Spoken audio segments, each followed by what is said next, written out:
Hello class 11, welcome back dear student. This is the video number 3 of chapter number 3, plant kingdom. In this video we will study about the bryophytes. So let us start about the bryophytes.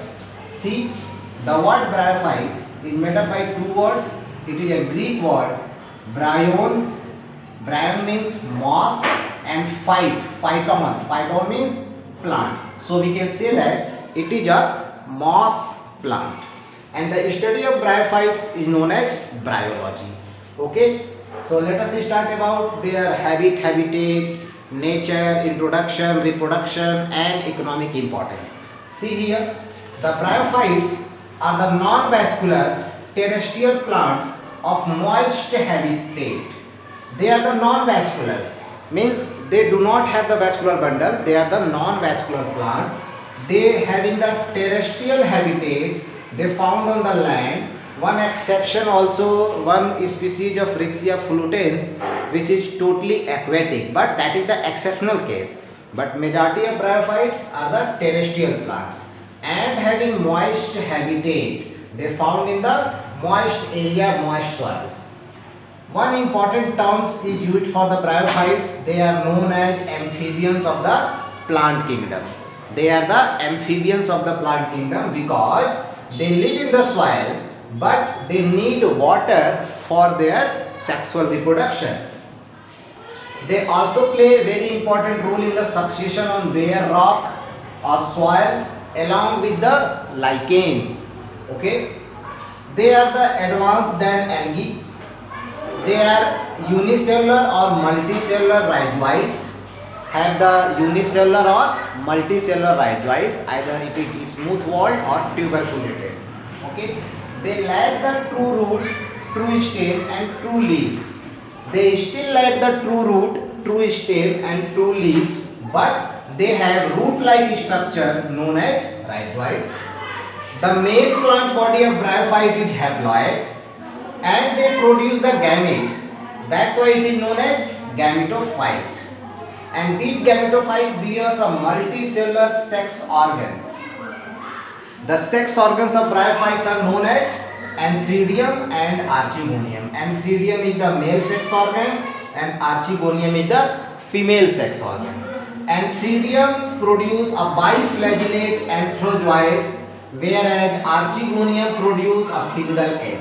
Okay, when they comes into the contact with water, so they fuses together and form zygote, means anthrozoids and egg comes into contact with the water with the help of water and they form the zygote, and this zygote after some time develop into sporophyte, and this sporophyte produce the spore, and this spore is again develop into the gametophyte. So the sporophyte and gametophyte generation comes one by one. They also have very good economic importance. They used as a food for many mammals, birds and other animals. One species is sphagnum. They used as a fuel. From sphagnum we obtain fuel. They also have very good water holding capacity. They are very important in the ecological importance. They along with lichens, the moss plants are successive in the bare rock. See here, they play important role in the succession on bare rock along with the lichens. So they have the good ecological importance also, and they reduce the impact of falling rain because they having the water and soil holding capacity with the help of their rhizoids. Okay, rhizoids are the root like structure, and these rhizoids hold the soil and they form a mat like structure on the soil, so they reduce the impact of falling rain. Okay, and stop the soil erosion, or we can say that prevent the soil erosion. Okay, the bryophytes are divided into two parts, liverworts and mosses. Liverworts, the best example of liverworts is Markensia.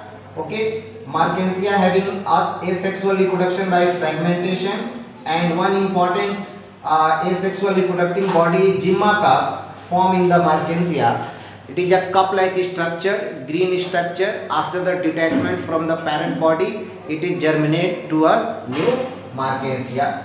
And sexual reproduction also takes place after the formation of sporophyte. The sporophyte divided into foot, seta, and capsule. Okay. Now the second one is the mosses. Mosses having the two stage, protonema and leafy stage. Protonema is formed by the spore, and it is a creeping structure, green structure, bearing the rhizoids and having the sex organ. Reproduction by fragmentation and budding method also. And the leafy stage of mosses having the sex organ at their apex.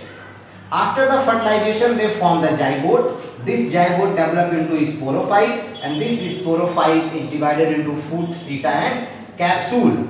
And capsule bear the spores. Okay. For example, Funaria and Sphagnum are the example of mosses, and Markensia is the example of liverworts. Okay. And you can see this is the figure of foot, seta, and capsule. This is the structure of Funaria having. See, this is the apical capsule bearing the spore. This is the leaf, foot. These are the rhizoids. This is the seta, and this is the sporophytic stage, and this is the gametophytic stage of bryophyte. So this is all about the bryophytes. Okay, and video number 3. In the next video, video number 4, we will study about the pteridophytes.